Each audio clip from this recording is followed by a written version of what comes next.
name's Darian, and I'm Mohawk, and I come to the SHAPE program because when I come here, I feel like we can make a difference, and that it's not so far away.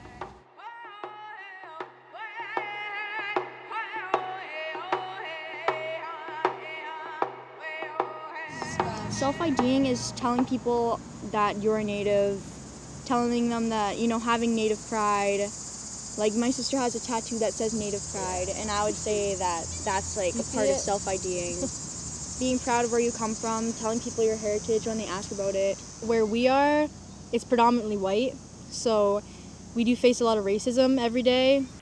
So I feel like that's a big part of why people don't self-ID around where we live. There's so many people that don't even know that they're Native, and then they find out and they're like, oh, well, it's too late now to learn because they're grown up. Our family, the type of people we are, is like, we're gonna say what we feel and we don't care what you think, and that's how kind of we were always raised, to just like be us and be who we are and be proud. We were raised a lot by our cousins and stuff, so I think even like our cousins were always like, be proud of where you come from. It doesn't matter if people think that the res is a dirty place full of drunken Natives, like, be proud of where you come from. Tell people that you're from Tonaniga. Tell people that you're Mohawk, and like, just let it be known and let it be heard. Let it be heard that you're a Native and that you're proud of it, and that we're not lazy, we're not drunk. Our culture is such a strong culture, and like, there's so much love and acceptance that come with being who you are, and I feel like you can learn a lot from that, and it really helps you on your journey. I had a point in my life where I was super depressed, and like I didn't know like what was going on. I just had a point in my life where like I was so suicidal, and thinking back how I dealt with it, even I lived with my mom at the time and we were really like whitewashed, and I think that at the time the way I dealt with it was the medicine wheel, and that's the only thing that really helped me. But I never really knew that it was the medicine wheel. I just it was trial and error. So tell me about and then when Jolene showed us the medicine wheel, it like clicked, and I was like, whoa, like that's actually a thing, because like I've been through that cycle, and I think that like the medicine wheel, if you think about it, it can actually apply to your life. Instead of looking at something so big, you break it down into little parts, and it helps you. Some barriers that I see for Native people is definitely racism, prejudice. People that aren't Native have a preconceived idea of people that come to the SHAPE program that we're at risk, or it's like a last resort, but it's not. It's like the SHAPE program has honestly, like, it's more of a community. I feel comfortable there. I never feel out of place or anything. Like, it's all respect and love and acceptance, and that's what you need.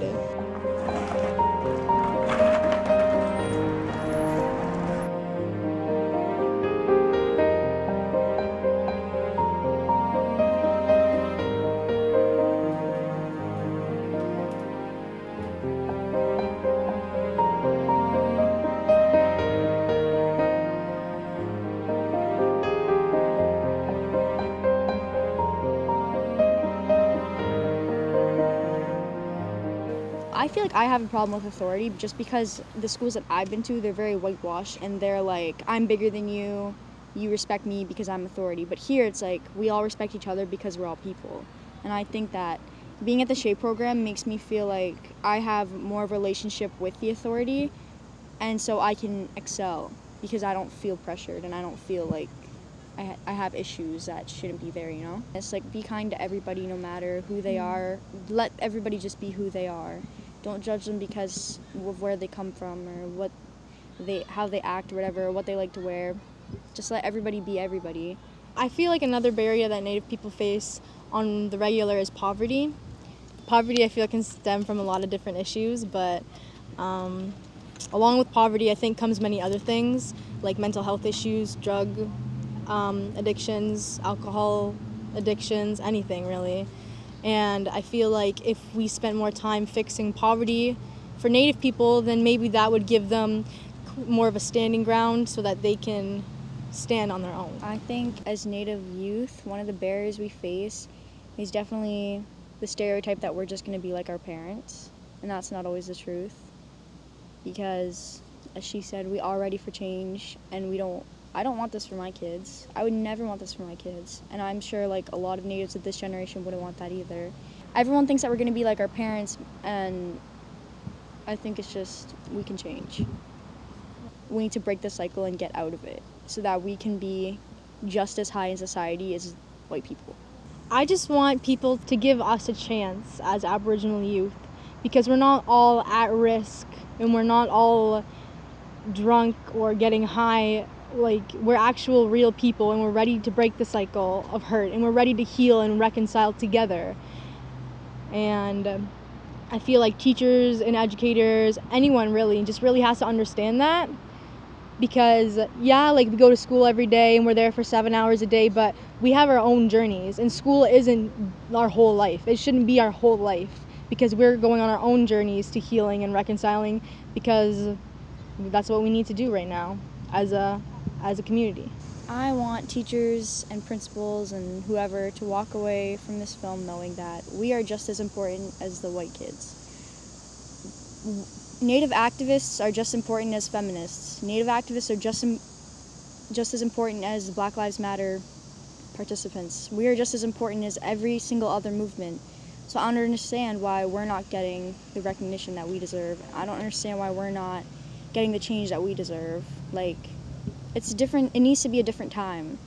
We all need to be recognized, not just certain movements. Natives don't get enough recognition, and I think that this is our time and there needs to be change. A lot of our cultures or traditions, whatever you're gonna call it, a lot of it is based on just respect. Mutual respect for everything. Not just people, but for the earth, for nature, for animals. You respect what respects you. You respect the earth because you're its guest here. This isn't yours, it's the creator's. Like, you're a guest here. This isn't your land to have. This isn't your stuff to take. It's the earth's. You go back to the earth. Like, you're gonna be in the ground in a couple years, so why are you taking from the ground that you're gonna be back in? You're taking from yourself, you're taking from your kids. And like, when we just oppress all natives and say that they're all lazy drunks, and then we'll say, oh, well, why aren't they succeeding? Well, why do you think we're not succeeding? It's because you're not giving us a chance to succeed. You're taking potential from our kids. You're taking potential from future generations by oppressing this generation.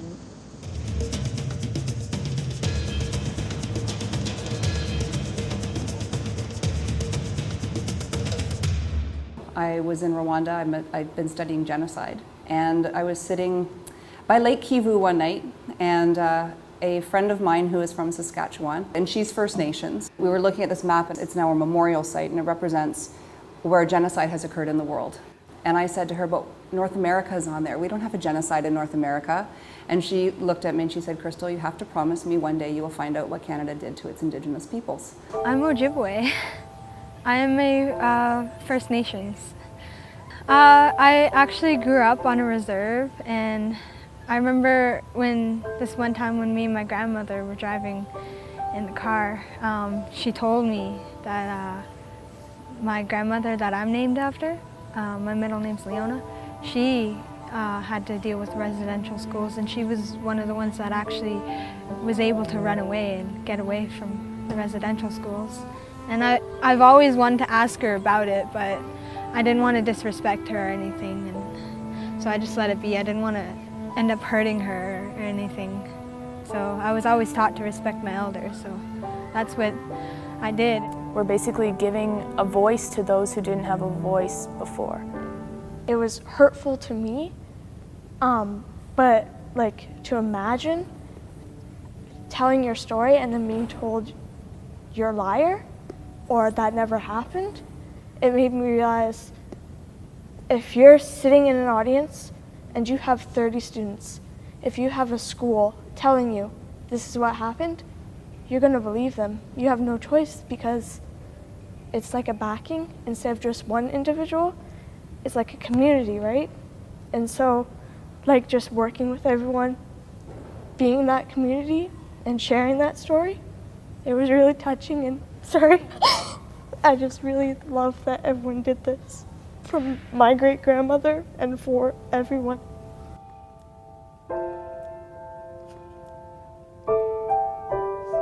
I think mainly it's just people are sometimes ashamed of being Native, and it's really hard to think about that, because I actually remember when my mom told me that I was Native, I was actually really proud, and I wanted other people to feel like that the way I felt. And things need to be learned. History, going back to even you guys learning in school, something like that. History, that whole, was it 10 Mile Out? Mm-hmm. I went to that play and that was fantastic, and I think, like they all said, they learned something, whether they were Native or non-Native. I can remember way back, the Friendship Center was involved with the school board, and we talked about having input into the history books, like what we think needs to go into the history books for people to learn. And we kind of worked on that, but I don't think that it ever went anywhere. And I think it's been tried, but I think we need to continue to try something like that, because what are in some books aren't the truth, aren't real, and we need to put real stuff in there, regardless of how scared it might make some people, how anxious or upset. I think the truth really needs to come forward for everybody to know. Because with the residential schools, a lot of it we still won't learn, because some of those people will not talk about what happened to them while they were in residential schools. Not everybody had an easy time of it. A lot of those elders could tell you, you know, they didn't want to, it didn't want anything bad to happen to their family because of what happened to them in the residential school. So it's not even that they're still in a building in a school, they're now in society, but there's still that hanging over them. So it really hasn't gone away. We still have people today that grew up in the residential school, and we still have families from them that are feeling that effect. I think until maybe never.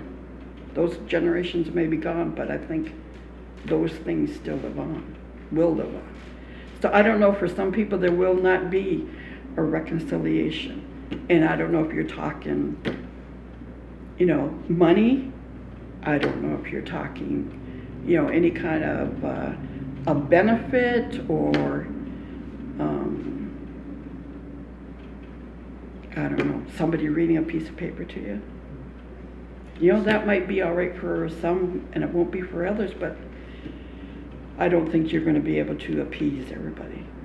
That the absence of an apology has been an impediment to healing and reconciliation. Therefore, on behalf of the Government of Canada and all Canadians, I stand before you in this chamber so vital, so central to our existence as a country, to apologize to Aboriginal peoples for the role the Government of Canada played in the Indian residential schools system. if I was in a residential school and I heard that apology, I would have been like, your apology means nothing to me. You have no idea what I went through. For you to actually understand and soulfully apologize to me, you would have to be in that school with me to understand. All that we can really do right now is pass on the knowledge that we have and just learn more so that we can tell more, you know, like learn about our culture more, learn about our issues that are upcoming or like that have been going on so that we can preach about it and we can tell our opinions about it. We can share the knowledge that we have with others. Our culture is so vastly different from like Western white culture. And it's hard for us to live in this society when like this isn't like what we know or like what we've learned. So by that, we can tell others about our struggles and tell them what we've been through and what we've seen so that they have better understanding of where we're coming from. And so they don't have preconceived ideas about Aboriginal youth. I would raise my kids to celebrate their culture. They'll graduate high school. Their kids will graduate high school. Have her kids graduate high school. All get jobs, celebrate our culture. We just want and just our follow, just prosper. That's it. And have the initiative to prosper. Don't just say that we want these programs. Actually join the programs, be in them, engage, and voice your opinion, and collectively strive for something better. Freaking all of that. We are just here. as important. We don't live in teepees on the res. Like, We're actually here. We are taking here. our land back. We're We are not all taking it dead. all back. We are taking it back. It is ours. We are here. So be ready.